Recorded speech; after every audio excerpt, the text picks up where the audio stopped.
सदगुरु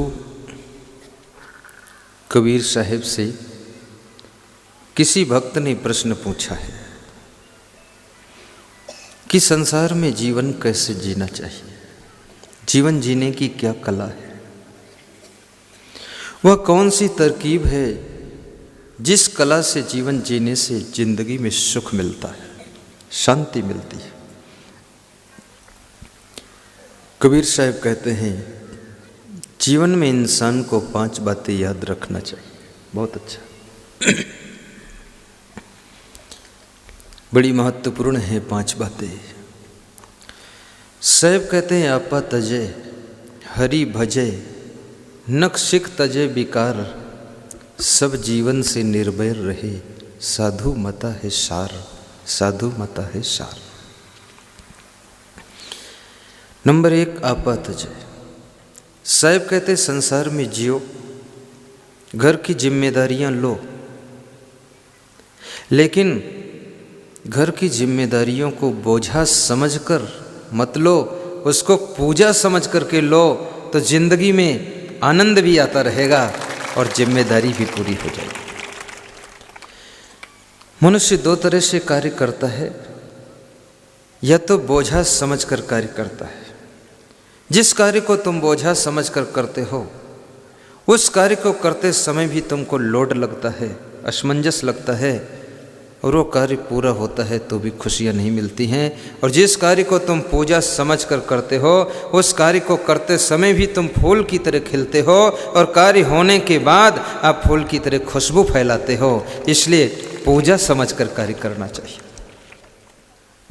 चाहे घर में रोटी बनाना हो, चाहे झाड़ू लगाना हो, चाहे खेत में काम करना हो माल में, और चाहे दुकान पर बैठना हो, लेकिन ये समझ लो मैं पुजारी हूँ, जो कार्य कर रहा हूँ ये पूजा है। और जिन लोगों के साथ में कार्य कर रहा हूँ ये सब देवता हैं और देवियाँ हैं, इनके साथ में मुझे कर्म की पूजा करने को मिली है। और इसको पूजा समझकर करोगे तो तुम्हारा हर कर्म तुम्हारे लिए धर्म बन जाएगा और तुम्हारे लिए सुख शांति का द्वार खोल देगा।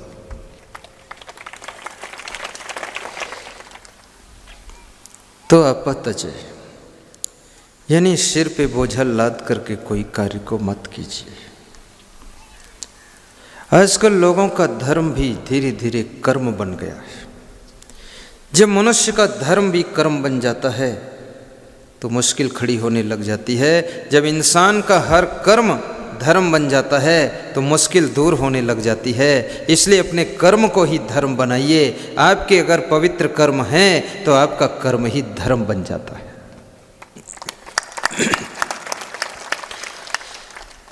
वह शहर नहीं जिसमें गंदगी साफ करने के लिए नाली न हो, वह मकान नहीं जिसमें अतिथि के लिए 1-2 कमरा खाली न हो, और वह ट्रैक्टर नहीं जिसके पीछे सामान ढोने के लिए ट्राली न हो, वह ससुराल नहीं जिसमें शाला और साली न हो, और वह सभा नहीं जिसमें जोरदार ताली न हो, जोरदार ताली न हो। आपसे मैं कहूँगा कि जोरदार ताली भी बजाना, क्योंकि थोड़ा हमको भी ताकत आप देंगे तब काम चलेगा। आपा तजे। साहिब कहते हैं बड़े से बड़े कार्य करो, लेकिन कार्यों का अहंकार न करो। ये मत कहो मैंने किया है। जिस समय हनुमान जी लंका को जा रहे हैं, हनुमान जी को भेजने के लिए बहुत से रामा दल के वीर योद्धा जाते हैं। समुद्र के तट तक पहुंचते हैं। हनुमान जी की तरह हर व्यक्ति लंका नहीं पहुंच सकता। हनुमान जी कहते हैं जब तक मैं लौट कर ना आऊं यहीं बैठे रहना। तो उनके साथियों ने कहा समुद्र का पानी खारा है, यहाँ खाने के लिए भी कोई प्रबंध नहीं है, यहाँ बैठकर हम क्या करेंगे? लंका तो तुम अकेले जाओगे, सब काम तुम्हें अकेले करना है, तो हम वापस लौट जाए। मनुष्य वापस बहुत जल्दी लौटना चाहता है, और हर व्यक्ति को अपना घर बहुत याद आता है। तुम्हें कितनी अच्छी से अच्छी होटल में ठहरा दिया जाए, अच्छा सा अच्छा भोजन मिले, लेकिन 2 दिन के बाद तुम कहते हो अब चलो घर चले जाए। तुम ससुराल में जाओ, तुम्हारा बहुत सम्मान हो, आदर हो, अच्छा भोजन मिले, बिस्तर भी अच्छा मिले, लेकिन तुम 3 दिन बाद कहते हो अब घर चले हो। क्या बात है। तुम आश्रम में जाते हो, वहाँ सत्संग मिलता है, गुरु का प्रेम स्नेह मिलता है, लेकिन फिर तुम कहते हो चलो घर चले। घर में कौन खास बात है। कुछ चीज़ें ऐसी हैं जो घर ही में मिलती और कहीं नहीं मिलती हैं। याद रखना, दूसरी कहीं जगह तुम रहोगे तो वहाँ पर तुम्हारा अधिकार नहीं रहता है पूरा, लेकिन तुम्हारा घर में तुम्हारा पूरा अधिकार रहता है। इसलिए घर सबको बहुत प्यारा लगता है। दुनिया में तुम कहीं रहो, लेकिन हर जगह तुम्हारा मोह नहीं होता है। मोह तुम्हारा तुम्हारे घर में रहता है। इसलिए जहाँ मोह होता है वहाँ वापस लौटने के लिए तुम्हारा मन छटपटाता रहता है। जिस घर को तुम अपना घर मान लेते हो वहाँ वापस लौटने की इच्छा होती है। तीसरी चीज़ है, अपने घर में स्वतंत्रता होती है। तुमको इस कमरे में अच्छा नहीं लग रहा तो दूसरे कमरे में भी सो सकते हो। तुम्हें ये बिछौना पसंद नहीं तो दूसरा बिछा सकते हो। लेकिन ससुराल में थोड़ा संकोच लगता है कि अब जहाँ सुला दिया सो क्या करें, ऐसा हो जाता। इसलिए अपना घर प्रिय लगता है। सदगुरु कबीर साहब कहते हैं, अपने हर कर्म को धर्म बनाइए। आपके कर्मों में धर्म का प्रभाव आए। आपा तजय हरि भजय। तो कबीर साहब कहते हैं आपा 2 चीज़ों से बना है। नंबर 1 अहंकार और मोह। मनुष्य को जंजीर में नहीं बांधना पड़ता है, रस्सी में नहीं बांधना पड़ता है। पक्षी को पिंजड़े में, पशु को कटघड़े में और रस्सी जंजीर में बांधना पड़ता है। लेकिन मनुष्य अपने आप अहंकार और मोह की जंजीर में बंध जाता है। इसलिए कबीर साहब कहते हैं, बंधन दुख है, तो दुख से बचने के लिए आपको अहंकार और मोह के पिंजड़े से निकलना पड़ेगा। और इस पिंजड़े से निकलने के लिए विनम्रता सीखिए और साथ साथ में ममता की जगह पर समता सीखिए। समता बहुत बड़ी चीज़ है। यदि तुम सुख चाहते हो तो समता की आवश्यकता है। किसी रास्ते पर कोई यात्री जा रहा है, रास्ता खेत के पड़ोस में होकर के गुजरा है। खेत में माल में ससुर और दामाद काम कर रहे हैं। यात्री पूछ रहा है ससुर से कि दादाजी अमुक गांव कितनी दूर पर है। तो उसने कहा अमुक गांव 4 कोस पर है। तब तक दामाद आ गया। दामाद ने कहा 4 कोस नहीं है, 3 कोस है। कुछ लोगों का स्वभाव होता है, तुम कुछ भी कहो तो उसमें तर्क करके एक नई बात बता देते हैं। और मनुष्य का कपड़ा कट जाए, अंगुली कट जाए, तब उतना दुख नहीं होता है जितना बात कटने पर दुख होता है। इसलिए बात काटने की आदत को छोड़ना चाहिए। तुम समझते हो मैं बात काट रहा हूँ, बात कटने के साथ साथ में उसका दिल भी तुमसे कट जाता है। इसलिए बात काटने की आदत को छोड़ दीजिए और बात में बात मिलाने की आदत सीखिए, ताकि लोग आपसे प्रेम करें। अभी एक सज्जन मिले थे, कह रहे थे मैं अपनी पत्नी से बहुत परेशान हूँ। तो मैंने कहा क्या बात है। बोले मेरी पत्नी बहुत बदकट्टी है, बात काट देती है।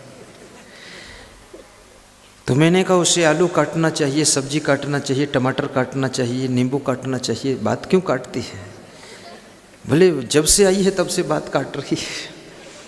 बहुत गम खाया हूँ, बहुत सहन किया हूँ, कभी कभी मन में होता मैं इसी को काट दूँ क्या। लेकिन मैं ये भी कहूँगा, अगर तुम्हारी कोई बात काट दे और तुम उसको सह लो, गम खा लो, तो तुम तपस्वी हो, तुम्हारी तपस्या हो रही है और बात काटने वाले के लिए समस्या बनती चली जा रही है। इसलिए कोई बात काटे तो भी सह लेना और समता बनाए रखना, क्योंकि बात काटने से भी आप दुखी मत होना, गम खाओ।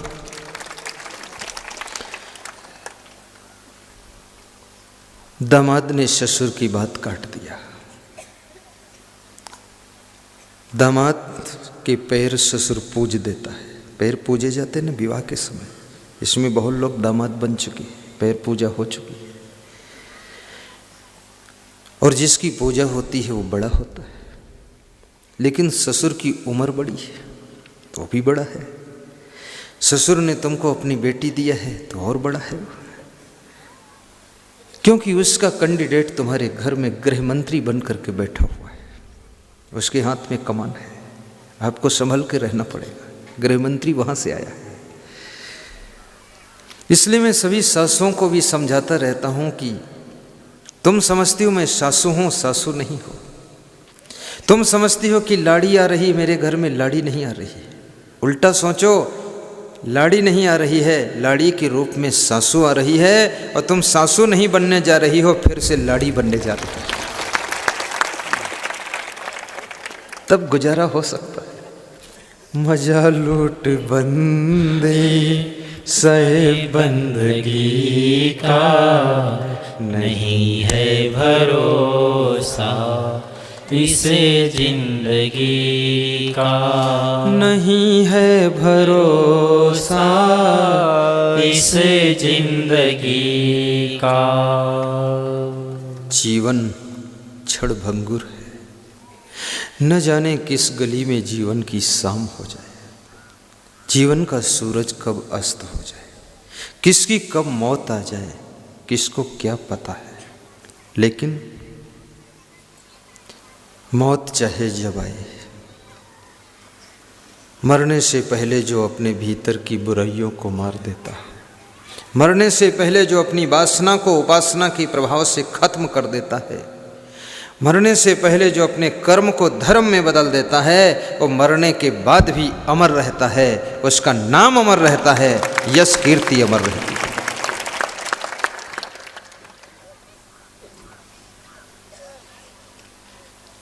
दामाद ने जिद किया, बात काट दिया ससुर की कि 4 कोस नहीं 3 कोस है। 1 कोस का फर्क पड़ गया, 1 फीट का फर्क पड़ जाए, 1 सेंटीमीटर का फर्क पड़ जाए तो निशाना चूक जाता है। 1 मिनट का फर्क पड़ जाए तो हवाई जहाज छूट जाता है, ट्रेन छूट जाती है। फिर 1 कोस का फर्क है, लंबा फर्क है। ससुर को गुस्सा आ गया।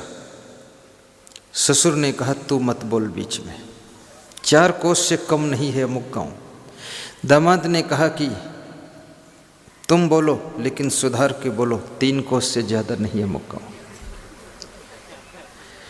दामाद भी जिद्दी है, ससुर भी जिद्दी है, और दोनों जिद्दी मिल जाए तो क्या होता है आपको पता ही है, विवाद होगा। मूर्ख के 3 लक्षण होते हैं। मूर्ख जिद्दी होता है, जिस बात पर अड़ जाएगा, चाहे खुद बर्बाद हो जाए चाहे तुम बर्बाद हो जाओ, फिर हटेगा नहीं, मूर्ख। दूसरी मूर्ख की पहचान है बहुत क्रोधी होगा, अकेले बैठेगा तो भी क्रोध में बैठेगा, दांत पीसता रहेगा, तुम जाओगे तुमको भी पीस देगा।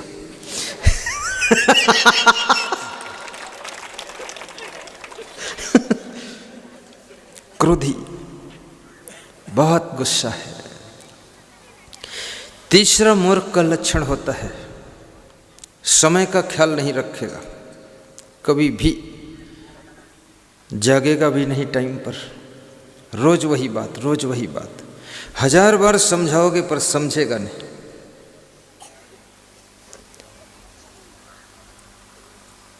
माता पिता समझाते समझाते थक गए, लेकिन बेटा और बहू बराबर सो रहे हैं, कुंभकर्ण पैदा हो गए। बेटा बहू दोनों कंपटीशन पर सो रहे हैं, बींदड़ी और बींदड़ा, निंदड़ी और निंदड़ा, कौन आंखें खोले रे दादा।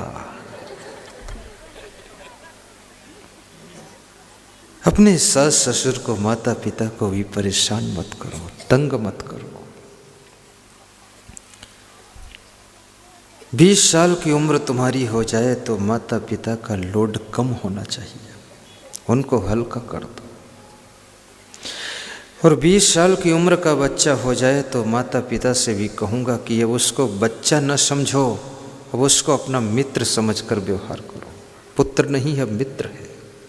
अगर मित्र समझकर व्यवहार नहीं करोगे तो 20 साल की उम्र के बाद फिर वो तुम्हारा शत्रु बन जाएगा, पुत्र नहीं रहेगा।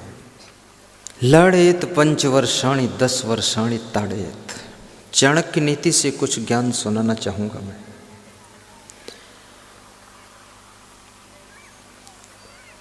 खोड़से वर्षे पुत्रम मित्रम युवाचरित। चाणक्य ने कहा है कि 5 वर्ष तक बालक के साथ में लाड़ प्यार करना चाहिए। 5 साल का बच्चा गलती करे तो उसको मारो पीटो मत, क्योंकि उसके पास में इतनी समझ नहीं है, वो ये जानता नहीं कि गलत क्या है सही क्या है। बोलो राम लखन, सही बात है। 5 साल के बच्चे को पूर्ण क्षमा कीजिए। 5 साल के बाद 16 साल की उम्र तक बच्चे के ऊपर अनुशासन कीजिए, और जब 16 साल का हो जाए, 16 के ऊपर पहुंचने लग जाए, तो बच्चे को पुत्र मत समझिए, फिर मित्र समझ करके व्यवहार कीजिए और उससे सलाह कीजिए। दोनों बाप बेटे बैठ करके सलाह करो कि कल क्या काम करना है बेटा बता दो। और कभी कभी तुम्हारा बेटा ज़्यादा चतुर हो, खिलाड़ी हो, बुद्धिमान हो, सेटिंग करता हो, मैनेजमेंट संभालता हो, तो आप अपने बेटे से पूछ लो, बेटे मुझे क्या काम करना है। ये बड़ी महानता है। बाप होने का भी अहंकार मत रखो। कितने बाप तो ऐसे बाप हैं जैसे काला सांप है, फुफकारते रहते हैं, हर बात बात में बोलते रहते हैं मैं तेरा बाप हूँ, क्या समझ रखा। अरे एक बार समझ लिया बाप हो, बार बार क्यों करते। थोड़ा नॉर्मल हो जाओ।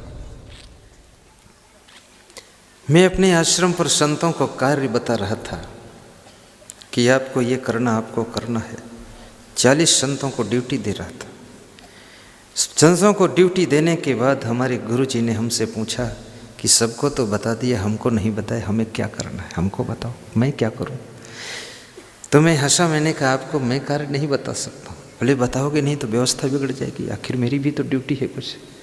तो मैंने कहा आपकी ड्यूटी इतनी ही है कि आप दर्शन दीजिए और भक्त आ जाएं तो उनको आशीर्वाद दीजिए, बस यही ड्यूटी और कुछ नहीं। और आपकी सेवा में 4 संत लगे हुए, कार्यक्रम है, 4 संत लगा दिया उनकी ड्यूटी में।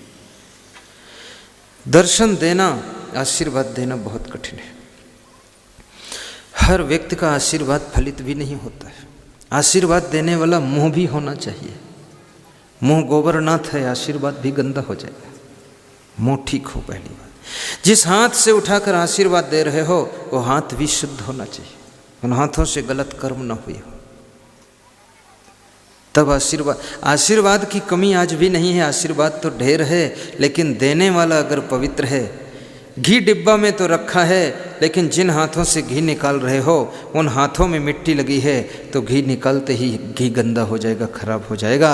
लेकिन अगर हाथ साफ है तो साफ सुथरा घी निकल आएगा। जिन हाथों से आशीर्वाद का घी लेना है वो हाथ शुद्ध हो, जिस मुख से आशीर्वाद मिलना है वो मुख शुद्ध हो।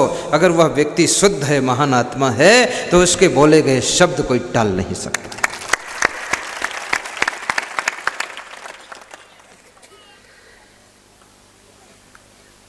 तो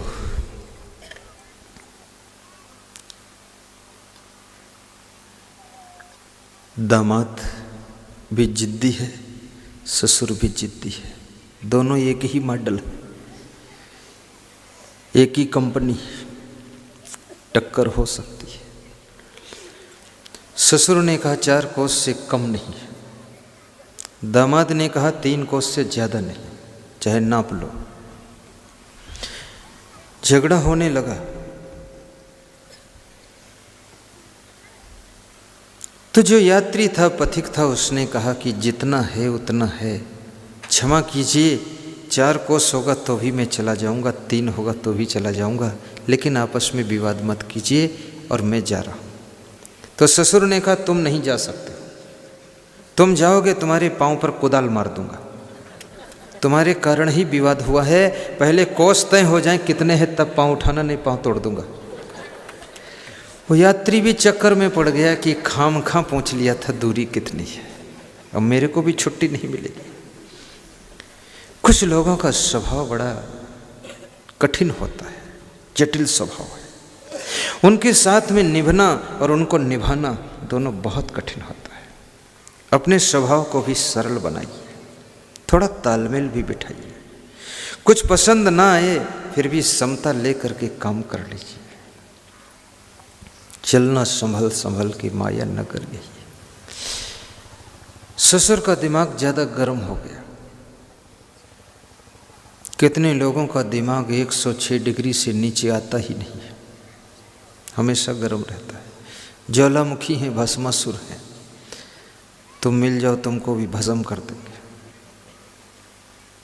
मनुष्य को आगे बढ़ने के लिए सरलता की भी आवश्यकता है, सहनशीलता की भी आवश्यकता है, और बहुत उन्नति करने के लिए विशेष उदारता की भी आवश्यकता है। और ये भी याद रखना, जीवन में बहुत आगे बढ़ना चाहते हो तो कठोर परिश्रम करने की भी आवश्यकता है। आराम को त्याग करना पड़ेगा और काम में हाथ लगाना पड़ेगा, तब आगे बढ़ने के फाटक खुलेंगे। आप जिनको राजनीति के क्षेत्र में देखते हो, जिला पंचायत अध्यक्ष बन गए, उनसे पूछ लो जरा, सोने को टाइम भी नहीं मिलता है। एक छोटे से घर की चिंता करनी होती है तब भी आदमी परेशान हो जाता, फिर पूरे जिले को संभालना हो तो उसकी क्या दशा होती होगी। छत्तीसगढ़ में एक मिनिस्टर मुझको मिले, मैंने कहा कि राजनीति में तुम हो, कुछ सुख मिला? बोले एक सुख मिला है, जब लोग मेरे तिलक लगाते हैं और माला पहनाते हैं तब आनंद आ जाता है, और बाकी तो जिंदगी सब तहस नहस हो गई है। हाँ। न परिवार को देखने का टाइम है, न बच्चों से प्रेम करने का टाइम है, न शरीर को संभालने का टाइम है। ये सारा जीवन समाज की सेवा के लिए दांव पर लग गया है। जो अपनी आराम को त्याग कर सकता है, अपने सुख को भी परित्याग कर सकता है। याद रखना, वह व्यक्ति अपने चुने हुए लक्ष्य को सहज प्राप्त कर सकता है। त्याग करने के बाद ही कुछ मिलता है। जो कुछ त्याग नहीं कर सकता है वो इस संसार में कुछ भी नहीं प्राप्त कर सकता है। फिर अगर आप अपनी काम वासना को त्याग कर दो, कितना प्राप्त होता है। कभी कभी बैंड बाजे बजते हैं, ढोल बजती है, कभी कभी क्या प्रायः बजता है सत्संग में जहाँ मैं जाता हूँ। रजौरा में भी यही हाल था, राम सिंह के यहाँ यही हाल था, गणेश राम जी पिपलिया टाँका में, रघुनाथ बोलो ना, सब जगह ये बाजा बजना, फूल माला वर्षा। तो मैं संतों से बताता हूँ, केवल एक काम वासना का कंट्रोल करने से, त्याग करने से, रोज़ ढोल बजती है, रोज़ फूल माला, रोज़ बैंड बाजा। अगर शादी करते एक काम वासना में फंस जाते तो एक दिन ढोल बजने के बाद ढोल सदा बंद हो जाती। अब हमारी ढोल परमानेंट हो।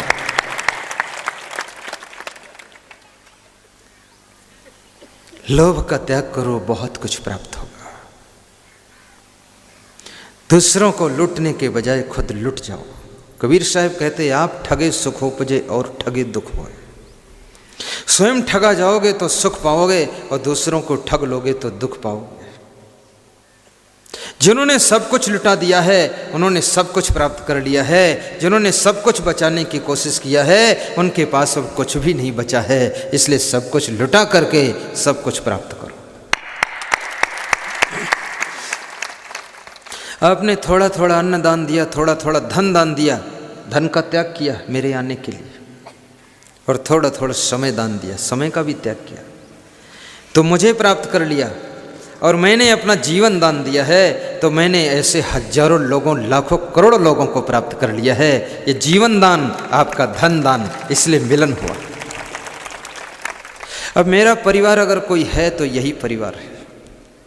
मेरे माता पिता कोई है तो यही माता पिता है, यही भाई बहन है। अब घर से कोई रिश्ता नहीं,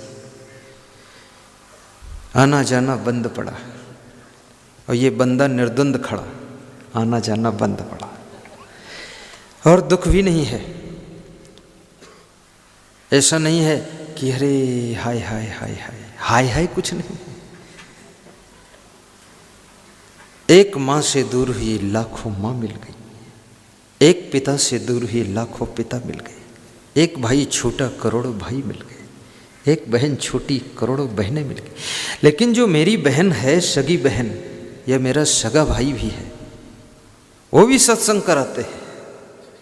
ऐसा नहीं है हमारा उनका, मैंने कह दिया है, अगर भक्ति से जुड़ोगे तो दर्शन पाओगे, भक्ति से दूर रहोगे तो जिंदगी भर दूर रह जाओगे, दर्शन नहीं पाओगे।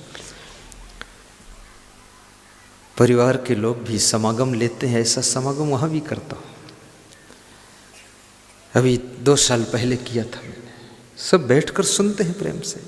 वो ये भी नहीं मानते हमको, मेरी माँ भी कहती गुरुजी, ऐसा नहीं कहती वो हमारा बेटा है ना। हमारे साथ में पढ़ने वाले लोग न जाने कितने लोग गुरु मंत्र लिए, हमको पढ़ाने वाले शिक्षक भी नामदान लेकर के भक्ति कर रहे हैं। क्योंकि अब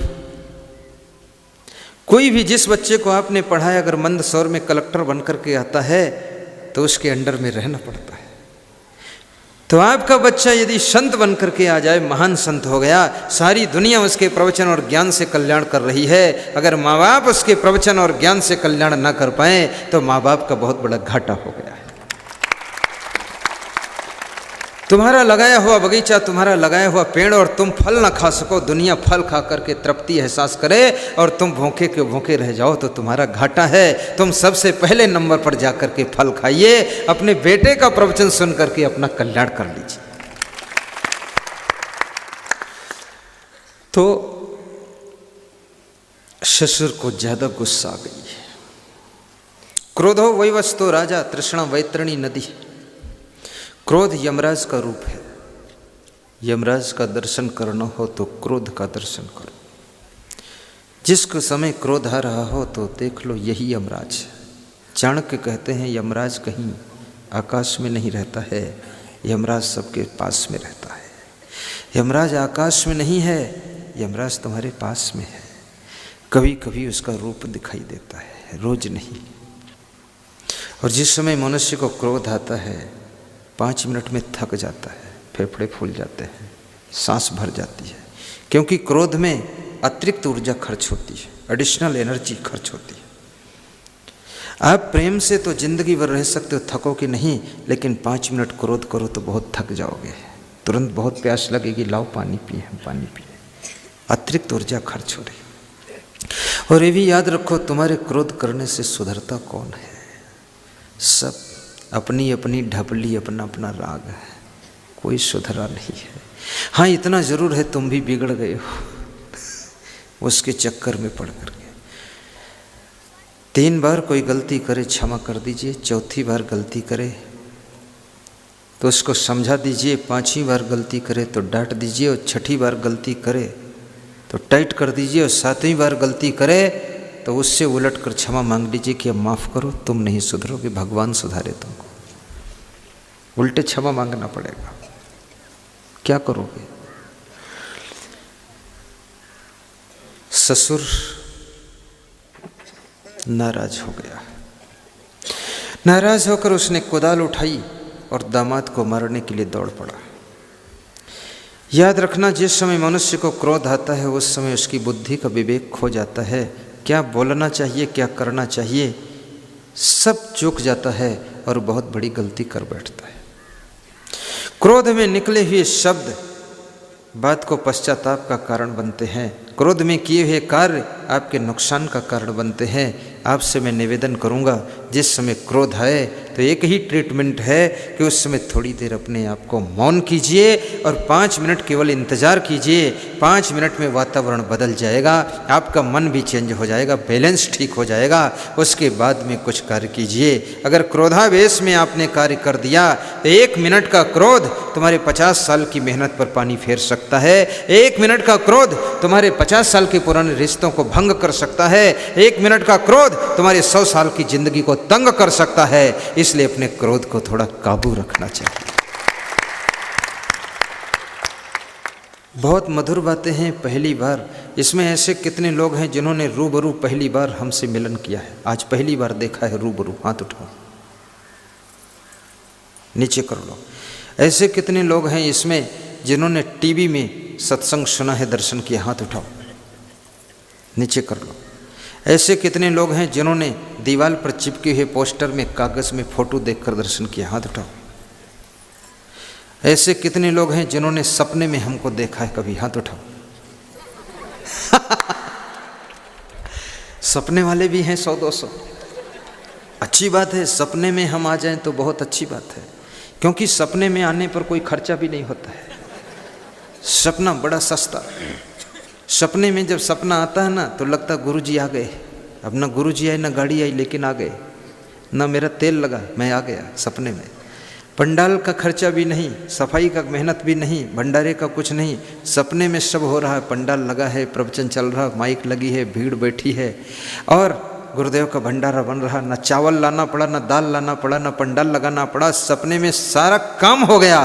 कितना सस्ता प्रोग्राम होता सपने में। लेकिन सपना उसी का आता है जिससे तुमको लगाव बहुत होता है। सपना दो ही चीज के आते हैं, या तो जिससे तुम्हारा दिल खूब जुड़ा है, गणेश राम, उसका सपना आएगा, मौलवी साहब, और या तो जिससे तुम्हारा दिल पूरा टूट चुका है, जिससे पूरी दुश्मनी है, ठीक से दुश्मन की याद आती है या दोस्त की याद आती है, और बीच वाले तो विश्राम करते, उनकी याद नहीं आती।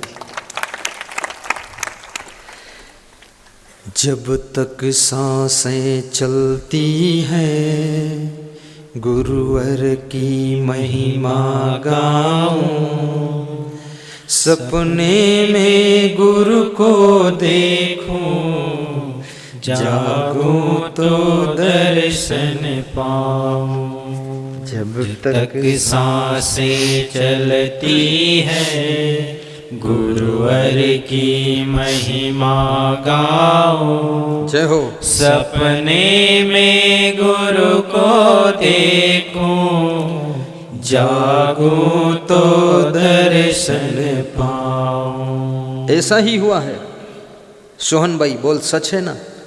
सपने में गुरु को देखा और जब तुम जागे तो हम आ गए, तुम्हें दर्शन मिल गए। और तुम्हें मुझे एक के दर्शन मिले हैं। तुम सौभाग्यशाली हो, लेकिन मैं महासौभाग्यशाली हूँ, क्योंकि मुझको आप जैसे हजारों पवित्र आत्माओं का दर्शन हुआ है, इसलिए मैं भी बहुत किस्मत वाला। भक्त जब भगवान का दर्शन करता है तो भक्त खुश हो जाता है, लेकिन भगवान भी भक्त को देख करके बहुत प्रसन्न हो जाता है। आप मुझको देखकर खुश होते हो, हम तुमको देखकर खुश होते हैं। ये खुशियाँ दोनों तरफ फैल जाती हैं। अगर हम खुश ना हो तो हम कैसे आएंगे, और तुम खुश ना हो तो तुम कैसे आओगे? तुमको खुशी है हमसे मिलकर, हमको खुशी है तुमसे मिलकर, इसलिए हम तुम दोनों साल में कम से कम ज़्यादा नहीं, लेकिन एक बार मिलते रहेंगे, सत्संग सुनते रहेंगे। भावगढ़ से यहाँ कितने लोग आए हैं, जरा हाथ ऊंचा करें। भावगढ़ वाले जय हो। भावगढ़ के हैं लोग कुछ, भावगढ़ वालों को धन्यवाद। भावगढ़ वालों से कहूँगा प्रोग्राम बनाना, अपने भावगढ़ में भी सत्संग कराना। जैसे आज तुम सुनने आए हो मोई, तो मोई को लोग सुनने जाएं अगले साल भावगढ़। चुपना के कितने लोग हैं, हाथ उठाओ। चुपना के ज़्यादा लोग हैं। कभी चुपना में भी चुपके से सत्संग करा देगा। हाँ, बड़ा अच्छा गांव का नाम है। सपने में गुरु को देखूं, जागूं तो दर्शन पाऊं। सपने में गुरु को देखूं, जागूं तो दर्शन पाऊं। जब तक सांसें चलती हैं गुरुवर की महिमा गाऊं, सपने में गुरु को देखूं, जागूं तो दर्शन पाऊं। जागूं तो दर्शन पाऊं। बोलो सद्गुरु भगवान की जय। ससुर कुदाल लेकर के दामाद को दौड़ा रहा है। दामाद भी कलाकार है। जब देखा ससुर ज़्यादा नाराज है तो दामाद भाग गया। दामाद भागा, ससुर ने कुदाल लेकर दौड़ाया। इसी बीच में जो ससुर की बेटी थी, दामाद की पत्नी, पानी लेकर नाश्ता लेकर के माल पर आई है। उसने माल पर देखा कि माल पर तो कमाल हो रहा है, हमारे पति और पिता का युद्ध हो रहा है। बेटी को दुख लगा, किसको क्या कहूँ, पिताजी को कहूँ तो पिताजी सोचेंगे अपने पति का पक्ष कर रही है, पति को कुछ कहूँ तो पति सोचेगा अपने पिता के फेवर में बोल रही है। कभी कभी तुम ऐसे संकट में पड़ जाते हो कि सही निर्णय भी नहीं कर सकते हो, निर्णय करो तो तुमको भी उसी में लिप्त कर देंगे। बेटी ने अपने पिता से कहा, पिताजी क्षमा कीजिए, 1 मिनट रुकिए। हीरालाल 1 मिनट रुकिए। बेटी ने पिता से कहा। कुछ पहचान वाले भक्त हैं इसलिए नाम ले लेता हूं। पिता ने कहा, क्या बात है? तेरी बात को सुनूंगा, पहले दामाद को फाइनल कर दूंगा। बेटी ने कहा, 1 मिनट सुन, क्या बात क्या है पिताजी जो हमारे पति को मारने जा रहे?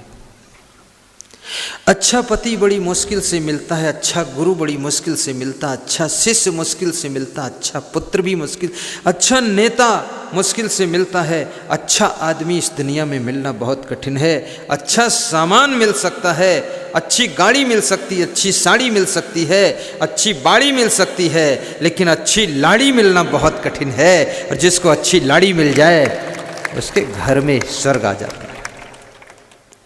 अच्छा गुरु मिलना भी कठिन है।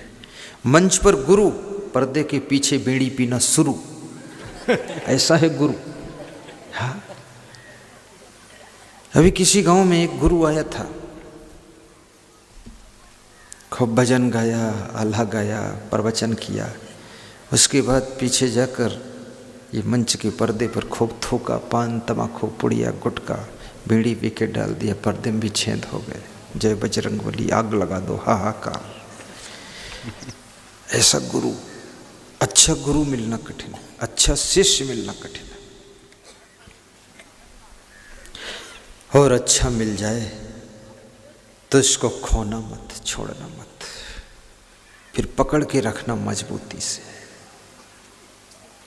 गुरु भी छूटे ना, अच्छा नेता मिल जाए वो भी छूटे ना, पकड़े रहो उसको, मजबूत पकड़ो। बेटी ने कहा, पिताजी मैटर क्या है? पिता ने कहा, बेटी ये यात्री खड़ा है, इसने पूछा अमुक गांव कितनी दूर है? मैंने कहा 4 कोस, और ये दामाद बोल रहा 3 कोस। मैं इसको बार बार समझा रहा हूँ 4 कोस, पर ये कहता 3 कोस। 1 कोस का डिफरेंस है, 1-2 फुट होता तो मैं मान लेता, कोई बात नहीं, लेकिन 1 कोस यानी 3 किलोमीटर का अंतर। और ये अपनी बात की जिद कर रहा है, इसलिए इसको मैं कुदाल से मारने जा रहा हूँ। बेटी ने बहुत बड़ी बात कही। ये जिस तरह की बेटी है, इसका विचार जिस तरह का है, ऐसी बेटी, ऐसी लाड़ी, ऐसी सासू और ऐसी माँ यदि हर घर में हो तो वह घर स्वर्ग होता है। क्या घटना घटी, बेटी ने क्या कहा? सुनने जैसा कहा है, समझने जैसा कहा है, सोचने जैसा कहा है और कहने जैसा कहा है। क्या कहा है? दशरथ जी बताओ क्या कहा? मैं बताऊंगा क्या कहा, आपको क्या पता क्या कहा, मैं बताता हूँ क्या कहा है। उसने कहा, पिताजी मुझ बेटी को तुमने जन्म दिया, जवान किया, शिक्षा दिया और फिर इनके साथ विवाह कर दिया, और मुझ बेटी को कन्यादान कर दिया, इनको दे दिया।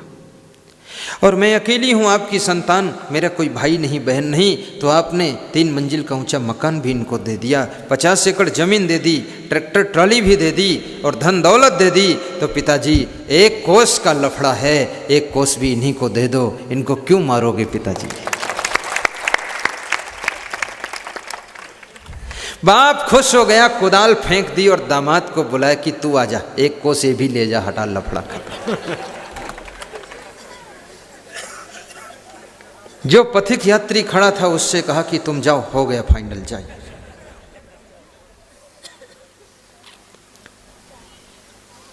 जिस अपने ब्लड से तुमने जिस बच्चे को जन्म दिया है,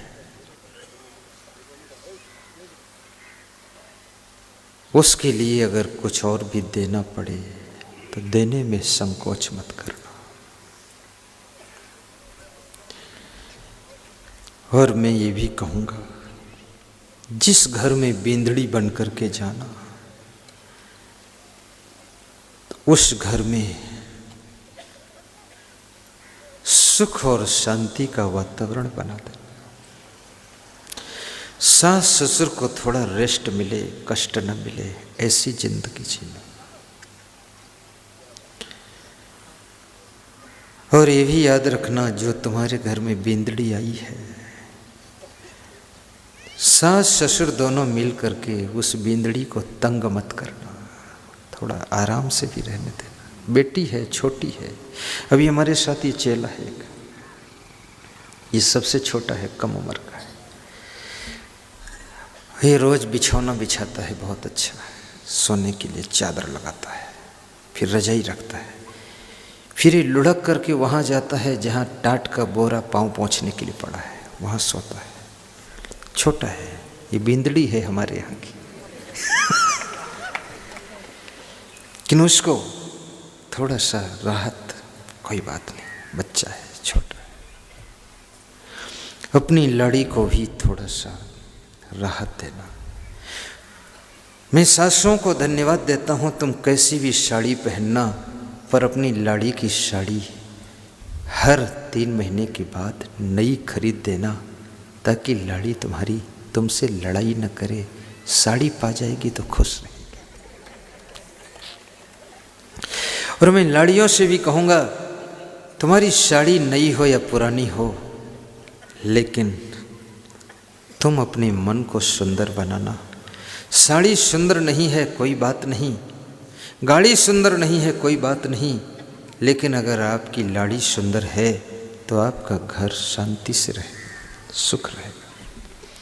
इसमें बहुत सी लड़कियां बैठी हैं, ये लाड़ी बनने की उम्मीदवार है, 2, 4, 5 साल में लाड़ी बन जाएंगी, बींदड़ी बन जाएंगी।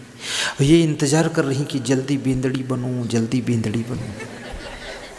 लेकिन बींदड़ी थोड़ा देर में बने तो अच्छा है, क्योंकि बींदड़ी ज्यों ही बनी बहुत लोट आ जाएगा, जिम्मेदारियां हैं। अपने कर्तव्य को कभी भुलाना मत, भूल कर कुसंग में जाना मत। मैंने एक बालक से पूछा कि ये कान में ईयरफोन क्यों लगाए हो? बोले गीत सुन रहा हूँ। तो हमने कहा तो खुला सुनो ना, जोर आवाज़ में। बोले दूसरे के सुनने लायक नहीं है। तो हमने कहा तुम्हारे लायक है? बोले इसलिए है कि हम नालायक हैं, इसलिए लायक है। नालायक के सुनने लायक है, लायक के सुनने लायक ही नहीं है। मैंने कहा कान में क्यों लगाए ईयरफोन? बोले सारा कचड़ा अंदर ही आना चाहिए, बाहर छिटके ना, सब अंदर। भजन सुनना, सत्संग सुनना, मेरा प्रवचन अपने मोबाइल में डाल लेना। नींद ना आती हो प्रवचन सुन लेना। बिज्जू बना कि भाई पप्पू बना,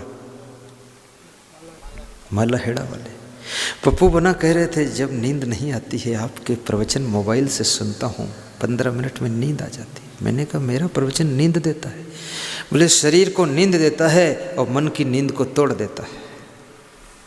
काम क्रोध लोभ मोह की नींद को भंग कर देता है और शरीर की नींद को जम कर दे देता है। सो जाओ सो जाओ, चिंता को हर लेता है। मोबाइल में प्रवचन डालो। आज जिला पंचायत अध्यक्ष के मोबाइल में प्रवचन डाल देना, ठीक? एक छोटी चिप्स में अपने पास हो तो दान कर देना इनको। सुनते रहेंगे, टाइम कहाँ है, गाड़ी में जा रहे हैं सुन लेंगे प्रवचन।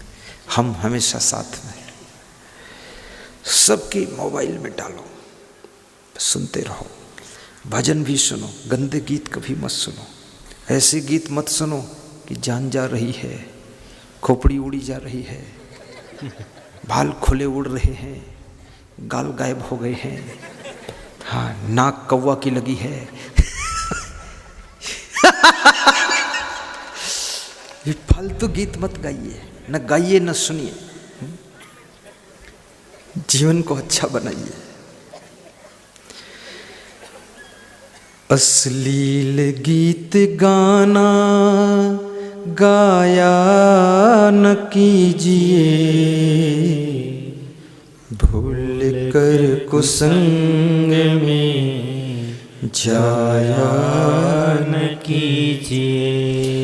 जिसमें बाल्टी तुम कुआं में नीचे गिराते हो रस्सी पकड़कर तो उसमें ताकत लगती है? नहीं लगती है। हाथ ढीला कर दो मुट्ठी और रस्सी खिसकती जाती है, बाल्टी स्पीड से नीचे कुआं में चली जाती है। देखा? लेकिन जिस समय बाल्टी कुआं में पानी से भर जाती है, उसको ऊपर खींचते हो, तब ताकत लगती है कि नहीं? पूरी ताकत लगती है। अगर बड़ी बाल्टी है तो बाल्टी तुमको नीचे खींचती है और तुम ऊपर खींचते हो, दोनों का कंपटीशन होता है।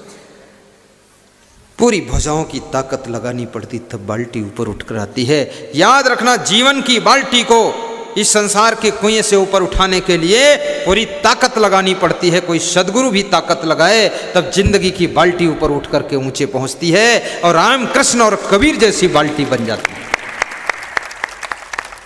लेकिन जीवन की बाल्टी को नीचे संसार के कुएं में गिराने के लिए थोड़ा सा ढीले हो जाओ, थोड़ा सा चूक जाओ तो ये जिंदगी की बाल्टी संसार के कुआं में नीचे गिर जाती है, अर्थात हमारी जिंदगी की बाल्टी का पतन हो जाता है। अश्लील गीत गाना गाया न कीजिए, भूल कर कुसंग में जाया न कीजिए, भूल कर कुसंग में। बहुत अच्छे, जाया न कीजिए, तुमको भी आशीर्वाद। बुद्धि धूमिल हो जाती सब बच्चों का मादक दुर्व्यसन से, बुद्धि धूमिल हो जाती है मादक दुर्व्यसन से, तामसी अभक्ष्य भोजन खाया न कीजिए। दाल खाओ, चावल खाओ, रोटी खाओ, सब्जी खाओ, काजू किशमिश खाओ, अनार खाओ, सफरचंद खाओ, लेकिन मछली मत खाओ। मछली, मूली खाओ पर मछली न खाओ। जितना मूली में ऊर्जा है उतना मछली में नहीं। एक मूली रोज सुबह खाओ, क्या बात है, पेट आपका दुरुस्त रहेगा, शरीर तंदुरुस्त रहेगा, मन चुस्त रहेगा, दिल मस्त रहेगा। और मछली खाओगे तो क्या होगा? दुनिया की गंदगी मछली खाती है। नाक मछली खाती, थूक मछली खाती, गोबर मछली खाती, लेटरिन मछली खाती, मुर्दे को मछली खाती है, शणा गला सब मछली खाती, कीड़े मकोड़ों को मछली खाती है, तालाब के अंदर मरे हुए मेढक को भी मछली खाती है, और मरी मछली को भी मछली खाती है, और उस मछली को ये आदमी खाता है। इस आदमी का दुर्भाग्य है कि इतनी गंदी मछली को खाता है। और फिर आदमी कहता बहुत स्वाद आया। स्वाद क्यों नहीं आएगा? मछली के पेट में सब नाक भरी, थूक भरा, गंदगी भरी। अब नाक खा रहे हो, नया टेस्ट मिल रहा, क्या बात है? मत खाना, जियो पर दया करो। तामसी अभक्ष्य भोजन, भूल कर कुसंग में जाया न कीजिए। अश्लील गीत गाना गाया न कीजिए, भूल कर कुसंग में जाया न कीजिए। हाँ, आगे बोलो बाबा। जीवन सुखी बनाइए, जीवन सुखी बनाइए, नित्य न्याय पूर्ण श्रम से, तन धन किसी का देख के ललचाया न कीजिए। जय हो। तन धन किसी का देख के ललचाया न कीजिए। अश्लील गीत गाना गाया न कीजिए, भूल कर कुसंग में जाया न कीजिए। वाह वाह। भूल कर अगर आप भूल से सत्संग में पहुंच गए तो भी उसका प्रभाव मिलेगा। आप भूल से रजाई ओढ़ लो तो भी गर्मी मिलेगी आपको, भोल से दूध पी लो तो भी ताकत मिलेगी, और भोल से पंखे के नीचे बैठ जाओ तो भी हवा मिलेगी, भोल से ट्रेन में बैठ जाओ तो इस स्टेशन से उस स्टेशन में पहुंच जाओगे, भूल से सत्संग की ट्रेन में बैठ जाओ तो मोक्ष की स्टेशन पहुंच जाओगे, आपका कल्याण हो जाएगा। सत्संग में भूल कर आ जाओ तो भी फायदा है। तन धन किसी का देख कर ललचाया न कीजिए। मनुष्य के मन का स्वभाव है, जो चीज उसको अच्छी लगती और सुंदर लगती है उसको गौर से देखना चाहता है।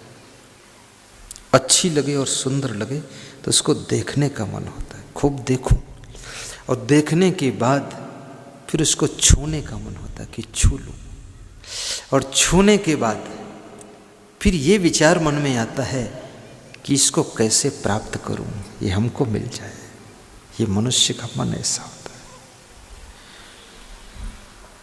तन धन किसी का देख के ललचाया न कीजिए। क्यों? क्योंकि लालच नरक का द्वार है। लालच बुरी बला है, आबला पकड़ गला। त्रिविधम नरकस्येदं द्वारम नाशनम आत्मनः कामः क्रोधः तथा लोभः तस्मात् एतत्त्रयं त्यजेत्। एतैः विमुक्तः कौन्तेय तमो द्वारै त्रिभिः नरः आचरत् आत्मनः श्रेयः ततो याति परां गतिम्। श्रीमद् भागवत में भगवान श्री कृष्ण कह रहे हैं कि 3 नरक के द्वार है। रघुनाथ जी ध्यान देना, काम, क्रोध और लोभ। इसलिए इनको कंट्रोल में रखिए। जैसे आपके घर में आग है ना, कभी आग लग जाती पूरा घर जल जाता है, उसके बाद शाम को जब भोजन बनाना होता है ना, तो फिर तुम आग मांगने जाते पड़ोसी क्या कि थोड़ी आग दे तो भोजन बनाना। आग से तुम नाराज होकर आग का त्याग नहीं कर सकते हो, चाहे गैस से आग निकले, चाहे लकड़ी से, चाहे कोयला से, लेकिन आग की जरूरत है जी। लेकिन आग जब तक चूल्हे में है, चूल्हे के अंदर कंट्रोल में है, तो आग मित्र है, तुम्हें भोजन पकाकर खिलाती है। जब चूल्हे के कंट्रोल से बाहर हो जाती, पूरे घर में फैल जाती है, तो आग घर को और घर वालों को, घर के सामान को जलाकर राख कर देती है। इसलिए आग को चूल्हे के कंट्रोल में रखना पड़ता है। इसी तरह से आपके पास में काम, क्रोध, लोभ की आग है, और इस आग को भी जरा संयम नियम के चूल्हे के कंट्रोल में रखना पड़ेगा, तब तो ठीक है। अगर ये आग कंट्रोल से बाहर हो गई तो आग तुम्हारे जीवन को भस्म कर देगी। त्रिविधम नरकस्येदं द्वारम नाशनम आत्मनः कामः क्रोधः तथा लोभः तस्मात् एतत्त्रयं त्यजेत्। इसलिए इन तीनों को त्याग करना चाहिए, क्योंकि आत्मा को ये नष्ट गति की ओर ले जाते हैं। क्रोध को भी कंट्रोल करो, लोभ को भी कंट्रोल करो, और काम वासना को भी कंट्रोल करो। अभी आप अखबारों में पढ़ते हैं काम वासना के कितने उदाहरण हैं। दिल्ली का गैंग रेप, ये भी उदाहरण है, और बहुत से उदाहरण हैं। व्यभिचार, बलात्कार, ये अपनी काम वासना की आग को संयम नियम के चूल्हे में कंट्रोल न कर पाने के कारण ही हो रहा है। अगर कंट्रोल कर लो, ब्रेक लगा दो। आपके पास ब्रेक है कि नहीं है? कितने लोगों ने अपनी जिंदगी की गाड़ी से ब्रेक निकाल कर अलग रख दिया है, बिना ब्रेक ही चला रहे। बिना ब्रेक गाड़ी एक्सीडेंट जरूर होगा। छोटी सी साइकिल का जब निर्माण हुआ, साइकिल पर बैठ करके आदमी चला और दीवार से टकरा गया, तो आदमी ने सोचा कारण क्या है टकराने का। तब पता चला साइकिल में चलने की शक्ति तो है पर रुकने की व्यवस्था नहीं, तो उसने छोटा ब्रेक साइकिल में लगाया। मनुष्य ने जितनी गाड़ियां संसार में बनाई हैं सब में ब्रेक लगाया है। साइकिल में ब्रेक, मोटरसाइकिल में ब्रेक, कार में ब्रेक, जीप में ब्रेक, ट्रक में ब्रेक, ट्रेन में ब्रेक, एरोप्लेन में ब्रेक, सब चीज में ब्रेक है। लेकिन मनुष्य जिसने हर गाड़ी में ब्रेक लगाया है, कहीं पावर ब्रेक, कहीं सुपर ब्रेक, कहीं प्रेशर ब्रेक, कहीं सामान्य ब्रेक, कहीं जनरल ब्रेक, कुछ न कुछ कंट्रोल का साधन है, लेकिन उस इंसान ने अपने जिंदगी की गाड़ी से ब्रेक निकाल कर बाहर रख दिया है, इसलिए उसकी जिंदगी में बारंबार एक्सीडेंट होता है, सुख और शांति उसको नहीं मिलती। आपके जीवन की गाड़ी में भी ब्रेक होना चाहिए, और ताली भी बजाना तो दमदार बजाना, क्योंकि ये पॉइंट होते हैं। ये पॉइंटों पर जब दबाव पड़ता है तो हार्ट अटैक की बीमारी, लकवा अटैक की बीमारी और शुगर की बीमारी नॉर्मल हो जाती है और आपका स्वास्थ्य अच्छा हो जाता है। इसलिए ताली थोड़ा दमदार मारा करो। जितनी जरूरत है उससे डबल मार दो, कौन टैक्स पड़ता है। हाँ ठीक सरपंच साहब।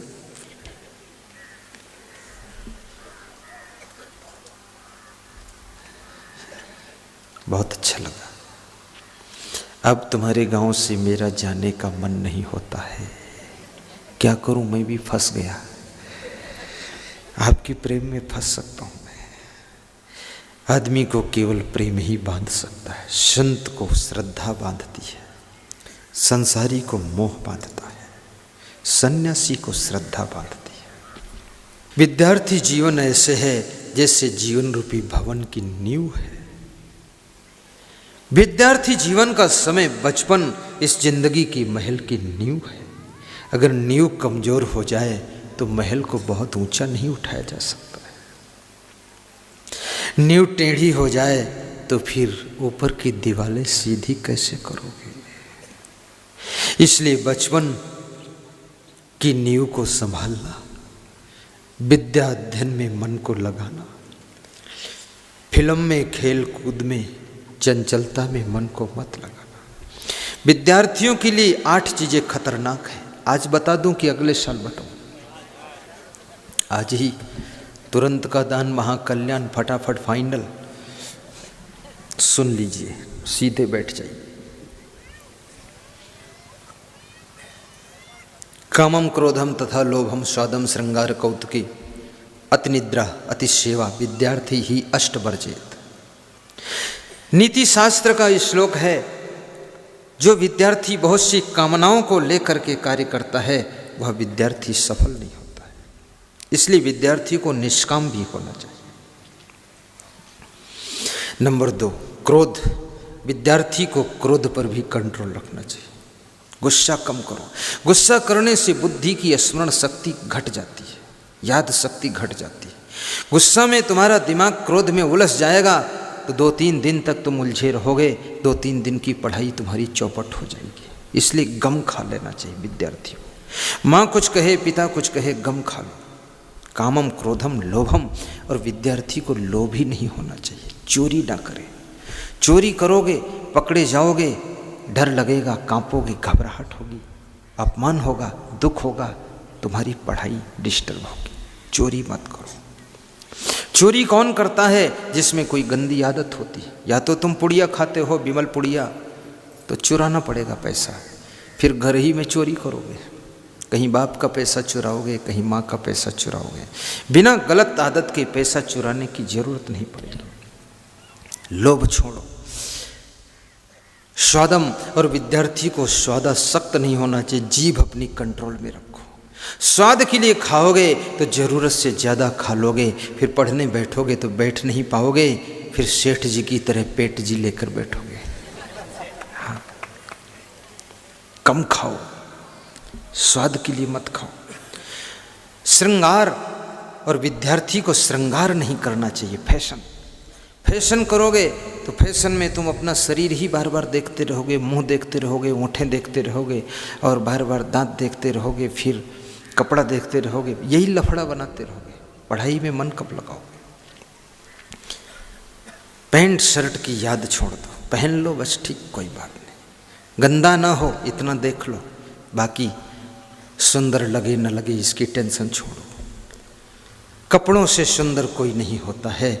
याद रखना मेरे भाइयों बहनों, विचारों से इंसान सुंदर होता है, चरित्रों से इंसान सुंदर होता है, सुंदर स्वभाव से इंसान सुंदर होता है और सुंदर कर्मों से इंसान सुंदर होता है। इंसान शरीर से सुंदर नहीं होता, कपड़ों से सुंदर नहीं होता।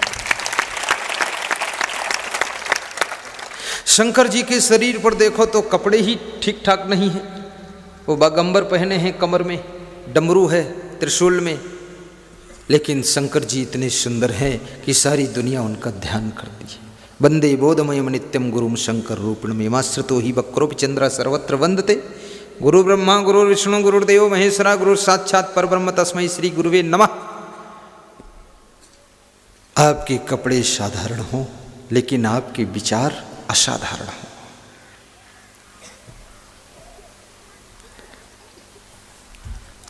स्वादम श्रृंगार कौतुकी। और विद्यार्थी को खेल कूद मनोरंजन में भी टाइम नहीं गंवाना चाहिए। खेलो इतना कि शरीर का व्यायाम हो जाए, स्वास्थ्य ठीक रहे, लेकिन इतना मत खेलो कि खेल तुम्हारा व्यसन बन जाए, 4-4 घंटे खेलते रह जाओ। एक डॉक्टर मुझसे कह रहा था कि मैंने वॉलीबॉल इतना खेला कि मेरी बांह इतनी दर्द करती है, उठ नहीं रही। मैंने कहा तुम डॉक्टर हो, अति कर दिया। बोले डॉक्टर हूँ लेकिन आदत नहीं छूट रही, हर काम अति। खाता हूँ तो वो भी अति कर देता हूँ, सबको समझाता हूँ मरीजों को कम खाना और खुद में डबल खाता हूँ।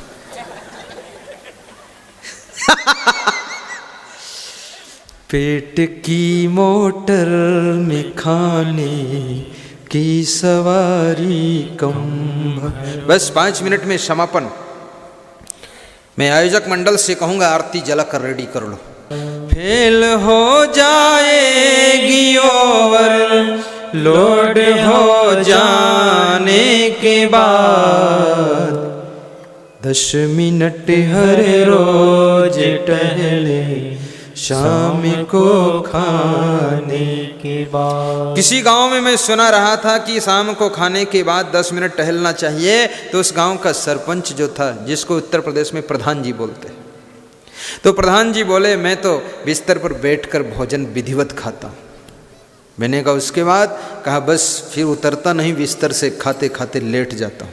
मैंने कहा उसके बाद? बोले सो जाता हूँ। तो उसके बाद? बोले सुबह पत्नी धक्का मारती तब जागता हूँ। मैंने कहा ऐसा क्यों? बोले ओवरलोड है यूं। मैंने कहा रिजल्ट क्या आया? बोले 1 फीट लंबा पेट निकल गया, यही रिजल्ट है। पेट की मोटर में खाने की सवारी कम। सीतापुर जिले का प्रधान है वो, गांव का नाम नहीं लूंगा, मोहली तहसील का है, बस इतना बताता हूँ। पेट की मोटर में खाने की सवारी कम।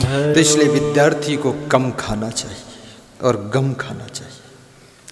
तुम कम खाओ तुम गम खाओ, तुम कम खाओ तुम गम खाओ। सत्संग में आओ सुख पाओ, सत्संग में आओ सुख पाओ। तुम कम खाओ तुम गम खाओ, तुम कम खाओ तुम गम खाओ। श्रृंगार कौतुकी, अति निद्रा। और विद्यार्थी को अति नींद भी नहीं लेना चाहिए। कम नींद लो, श्वान निद्रा, कुत्ते जैसी नींद हो, जैसे कुत्ता सो रहा है। तुम निकलो पास में तो आंख खोलकर देख लेता है कौन जा रहा है। एक सज्जन कह रहे थे मैं घोड़ा बेच कर सोता हूं। मैंने कहा बड़ी अच्छी बात। जो घोड़ा बेच कर सोता है वो फिर गधा खरीद कर जागता है। कुछ तो होगा ही, आखिर बेचे हो तो कुछ खरीदोगे भी। घोड़ा बेचकर सोने का मतलब है लापरवाही से सोना। कुछ हो जाए कोई बात नहीं, सो रहे। सोना ही जीवन का हमारे लक्ष्य नहीं है, खाना हमारे जीवन का लक्ष्य नहीं है। मैं आपसे पूछना चाहता हूं किस लिए खाते हो? तो तुम कहते हो जीने के लिए। तो मैं कहता हूं जीते किस लिए हो? तो तुम कहते हो खाने के लिए। तो खाते किस लिए हो? जीने के लिए। जीते किस लिए? खाने के लिए। तो पशु पक्षी भी तो जीते हैं खाने के लिए और खाते हैं जीने के लिए। तुम पशु पक्षी नहीं हो, खाते हो जीने के लिए, लेकिन जीना चाहिए इस देश के लिए, कुछ करने के लिए, कुछ करने के लिए। नर हो न निराश करो मन को, कुछ काम करो कुछ काम करो, जग में रह कर कुछ नाम करो। साहिब बंदगी सुन लेना, आपा तजे अर्थात अहंकार और मोह को छोड़ो। कबीर साहब कहते सुख पाओगे, सफलता मिलेगी। हरि भजय और भक्ति करो, गुरुदेव का ध्यान लगाओ, उनसे नाम दान भी लो, गुरु मंत्र लो। हरि भजय नख सिख तजय विकार, नख से लेकर शिखा तक अवगुणों को त्याग करो। चौथी बात, सब जीवन से निर्वैर रहे और किसी से बैर मत मानो। तुम तुम्हारी तरफ से सबसे प्रेम करो, कोई तुमसे बैर माने तो माने, पर तुम प्रेम की गंगा बहा देना। पांचवी चीज है साधु मता है सार, संतों के जो विचार हैं वे सार हैं, उन सार सार विचारों को ग्रहण करो तो तुम्हारा जीवन त्योहार है, आनंद है। आपका जीवन मंगलमय हो, ऐसी मैं शुभ कामना करता हूँ। और मैं कहूँगा सभी श्रोता कृपया सीधे बैठ जाएं, सीधे बैठो, लंबे होकर बैठो, घुटनों पर हाथ रख लो, पहली अंगुली अंगूठा जोड़ लो, 3 अंगुलियां फैला लो। आपा तजय हरि भजय नख सिख तजय विकार, सब जीवन से निर्वैर रहे, साधु मता है सार। कबीर मन निर्मल भया जैसे गंगा नीर, पाछे पाछे हरि फिरे कहत कबीर कबीर।